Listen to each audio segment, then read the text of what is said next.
ஆண்டவரும் இரட்சகருமாகிய இயேசு கிறிஸ்துவின் நாமத்தில் வாழ்த்துக்கள். 2 கொரிந்தியர் 1வது அதிகாரம் 12வது வசனத்திலிருந்து கடைசி வரையிலும் நாம் தியானிக்கலாம்.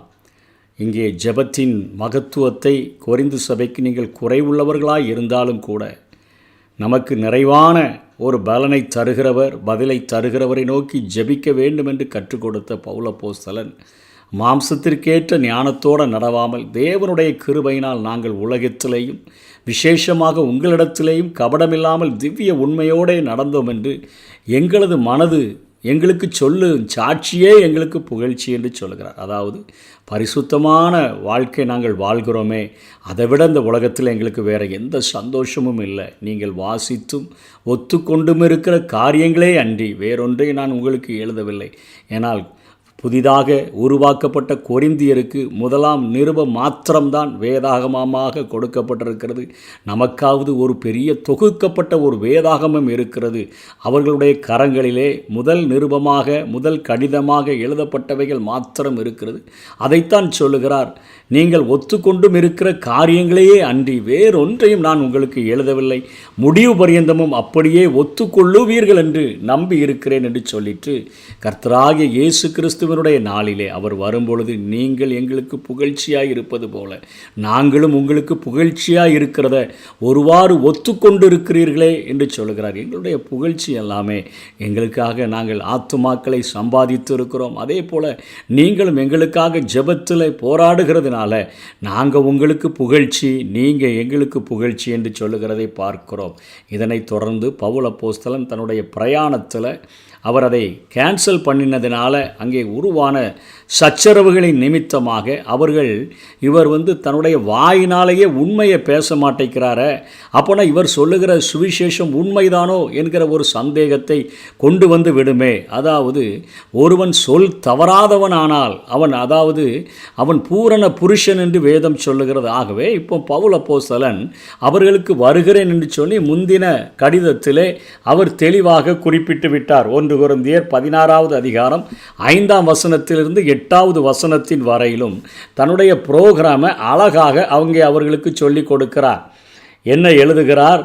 5வது வசனத்திலே, நான் மக்கதோனியா நாட்டின் வழியாய் போகிறபடியால் மக்கதோனியா நாட்டை கடந்த பின்பு உங்களிடத்திற்கு வருவேன்.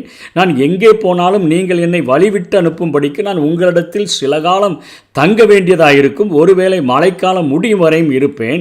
இப்பொழுது வழி பிரயாணத்திலே உங்களை கண்டுகொள்ள மாட்டேன். கர்த்தர் உத்தரவு கொடுத்தால் உங்களிடத்தில் வந்து சில காலம் தங்கலாம் என்று நம்புகிறேன். கர்த்தர் உத்தரவு கொடுத்தால் என்கிற வார்த்தையை அவர் அங்கே பயன்படுத்துகிறார். ஆனாலும் பெந்தேகோஸ்தே பண்டிகை வரைக்கும் எபேசு பட்டணத்தில் இருப்பேன் என்று சொல்லி அங்கே கொரிந்து சபைக்கு வரக்கூடிய தன்னுடைய புரோகிராமை அவர்களுக்கு எழுதுகிறார்.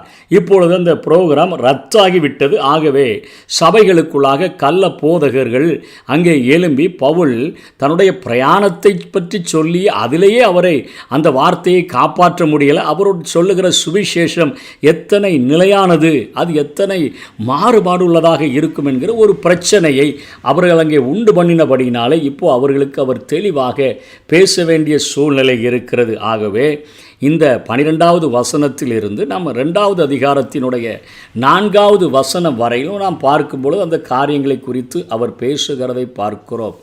நான் இப்படிப்பட்ட நம்பிக்கையை கொண்டிருக்கிறபடியானால் உங்களுக்கு 2ஆம் தரமும் பிரயோஜனம் உண்டாகும்படி முதலாவது உங்களிடத்தில் வரவும் பின்பு உங்கள் ஊர் வழியாய் மக்கதோனியா நாட்டுக்கு போகவும் மக்கதோனியாவை விட்டு மறுபடியும் உங்களிடத்துக்கு வரவும் உங்களால் யூதேயா தேசத்துக்கு வழிவிட்டு அனுப்பப்படவும் யோசனையாக இருந்தேன். கர்த்தர் எனக்கு உத்தரவு கொடுத்தால் என்று எழுதியிருந்தார். இப்போ நான் அந்த யோசனையாக இருந்தேன். இப்படி நான் யோசித்தது வீணாக யோசித்தனோ, என்னுடைய ப்ரோக்ராம் கேன்சல் ஆகிடுச்சே, அல்லது ஆம் என்கிறதும் அல்ல என்கிறதும் என்னிடத்தில் இருக்கத்தக்கதாக நான் யோசிக்கிறவைகளை மாம்சத்தின்படி யோசிக்கிறேனோ. வர்றேன்னு சொன்னேன், கர்த்தருக்கு உத்தரவு கொடுத்தால் வர்றேன்னு சொன்னேன். ஆனால் இப்போ கேன்சல் ஆகி போச்சே, அதனால் நான் மாம்சத்தின்படி யோசிக்கிறேனோ. என்னை பார்த்துட்டு இவர் சில நேரங்களில் ஆமாங்கிறார், சில நேரங்களில் இல்லைன்னு சொல்கிறாருன்னு சொல்லி என்னை நினைக்கிறீர்களோ? நான் உங்களுக்கு சொன்ன வார்த்தை ஆம் அல்ல என்று இருக்கவில்லை. அதற்கு உண்மை உள்ள தேவனே சாட்சி. நான் ஆமா போட்டேன், இப்போ இல்லை போடுறேன், அப்படி இல்லைப்பா, நான் சரியாக தான் சொல்லியிருக்கிறேன்னு சொல்லிட்டு கீழே அவர் எழுதுகிறதை பார்க்கிறோம். என்னாலும் சில்வானுவினாலும் என்று சொன்னால் சீலாவை குறிப்பிடுகிறார். தீமோத்தேயுவினாலும் உங்களுக்குள்ளே பிரசங்கிக்கப்பட்ட தேவகுமாரனாகிய இயேசு கிறிஸ்துவும் ஆம் என்றும் அல்ல என்றும் இராமல் ஆம் என்றே இருக்கிறார். அவரிடத்தில் மாம்சத்தின்படி சிந்திப்பதற்கு ஒரு காரியமும் இல்லை. பிதா எனக்கு எதை காண்பிக்கிறாரோ அதை குமாரன் காண்கிறது எதுவோ அதைத்தான் அவர் செய்வார். தாமா எதையும் செய்ய மாட்டார் என்று சொல்லி வாழ்ந்த அந்த இயேசு கிறிஸ்து சொன்னதை செய்கிறவராக இருந்தார். அவருக்குள்ளாக எல்லா வாக்குத்தத்தங்களும் ஆம் என்றும் ஆமேன் என்று தான் இருக்குது. அவருடைய ஊழியக்காரனாகி நானும் அப்படிப்பட்டவன் தான். என்னுடைய வார்த்தையில் நான் பிறண்டு பேசிவிட்டேன் என்று சொல்லி நினைத்து என்னை அப்போஸ்தலன் அல்ல, இவர் சொல்லுகிற சுவிசேஷம் அல்ல என்று சொல்லி நீங்கள் நினைத்து விடாதீர்கள் என்று சொல்லி பேசுகிறார். உடனே கூட எங்களையும் கிறிஸ்துவுக்குள் ஸ்திரப்படுத்தி நம்மை அபிஷேகம் பண்ணினவர் தேவனே. அதாவது நம்மை ஆவியானவரை தந்து அபிஷேகம் பண்ணியிருக்கிறார். நமக்குள்ள ஒரு சீலை போட்டு நம்முடைய இருதயங்களில் ஆவி என்னும் அச்சாரத்தையும் கொடுத்திருக்கிறார். நான் உங்களை தப்ப விடும்படிக்கு இதுவரைக்கும் கொரிந்து பட்டணத்திற்கு வராதிருக்கிறேன் என்று என் ஆத்துமாவின் பேரில் தேவனையே சாட்சியாக கோருகிறேன் என்று சொல்கிறார். எதுக்கு வரலையா? ஏன் ப்ரோக்ராமை கேன்சல் பண்ணிட்டேன்னு சொன்னால் உங்களிடத்தில் நிறைய குறைபாடுகள் காணப்படுகிறது. நான் வந்திருக்கும் பொழுது நான் சந்தோஷமாக இருக்கணும்னு நீ நினைக்கிறேன். முழுக்க பஞ்சாயத்தை தீர்க்கிற நிலைமைக்குத்தான் நான் வர வேண்டிய ஒரு சூழ்நிலையோ. ஆகவே உங்களை தப்ப விடும்படிக்கு கொஞ்ச நாள் விட்டு கொடுத்தோன்னா ஒருவேளை அவர்களே மனம் திரும்பி வந்து விடுவார்கள். அதற்கு போகணும் பின்பாக போகணும்னு சொன்னால் நம்ம ரொம்பவும் கடிந்து கொள்ள வேண்டியதில்லை. அவர்களுக்கும் ஒரு சந்தோஷம் இருக்கும், நமக்கும் ஒரு சந்தோஷம் இருக்கும்னு சொல்லி தான் ப்ரோக்ராமையே நான் கேன்சல் பண்ணியிருக்கிறேன். உங்கள் விசுவாசத்திற்கு நாங்கள் அதிகாரியாக இராமல் உங்கள் சந்தோஷத்திற்கு சகாயராக இருக்கிறோம்.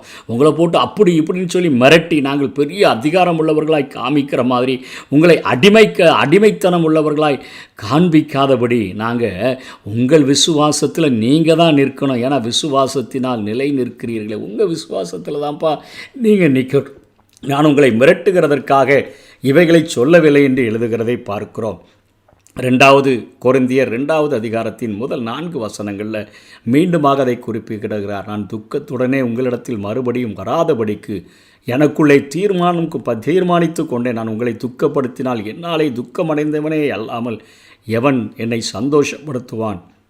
என்னுடைய சந்தோஷம் உங்கள் எல்லாருக்கும் சந்தோஷமாக இருக்கும் என்று நான் உங்கள் எல்லாரையும் பற்றி நம்பிக்கை உள்ளவனாக இருந்து நான் வரும்போது என்னை சந்தோஷப்படுத்த வேண்டியவர்களால் நான் துக்கமடையாதபடிக்கு அதை உங்களுக்கு எழுதினேன். அன்றியும் நீங்கள் துக்கப்படும்படிக்கு எழுதாமல் உங்கள் மேல் நான் வைத்த அன்பின் மிகுதியை நீங்கள் அறியும்படிக்கே மிகுந்த வியாகுலமும் மன இடுக்கமும் அடைந்தவனாய் அதிக கண்ணீரோடே உங்களுக்கு எழுதினேன். அதாவது நீங்கள் மனம் திரும்பிட்டீங்கன்னு சொன்னால் நான் வரும்பொழுது எனக்கு மிகுந்த சந்தோஷமாக இருக்கும். ஆனால் நான் 1 கொரிந்தியரில் எழுதின அந்த நிருபத்தில் எழுதின அநேக குறைபாடுகள் மீண்டும் காணப்பட்டது என்று சொன்னால் நான் உங்களிடத்தில் வந்து மிகவும் துக்கமாக தான் இருக்க முடியும். ஆகவே கொஞ்சம் மாற்றங்கள் உண்டான பின்பு நான் வரலான்னு சொல்லி இருக்கிறேன். அதனால தான் என் ப்ரோக்ராமை கேன்சல் பண்ணினேன். ஆனால் சுவிசேஷத்தில் எந்த ஒரு மாற்றமும் இல்லை, சுவிசேஷத்தில் எந்த ஒரு குறைகளும் இல்லை. இயேசு கிறிஸ்து ஆம் என்றும் ஆமேன் என்று இருக்கிறார். இயேசு கிறிஸ்துவுக்குள் எல்லா வாக்குத்தத்தங்களும் தேவனால் அருளப்பட்ட எல்லா வாக்குத்தத்தங்களும் ஆம் என்றும் ஆமேன் என்றும் இருக்கிறது என்று சொல்கிறார். ஊழியக்காரனாகிய நானும் வருகிறேன் என்று சொன்னேன், ஆனால் கர்த்தர் எனக்கு உத்தரவு கொடுத்தால் என்று சொன்னேனே. நான் இப்பொழுது வந்தால் எனக்கு சந்தோஷம் இருக்காது, துக்கம்தான் உண்டாகும் என்பதை கர்த்தர் எனக்கு வெளிப்படுத்தினபடியினால நான் என் ப்ரோக்ராமை கேன்சல் பண்ணிட்டேன். என்னுடைய வார்த்தைகள் மாம்சத்தின்படி நான் சிந்தித்து எந்த காரியத்தையும் முடிவெடுக்கவில்லை.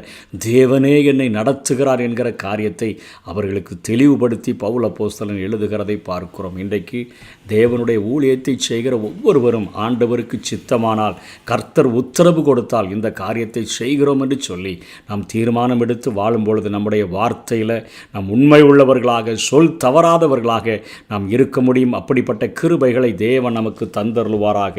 ஆமென்.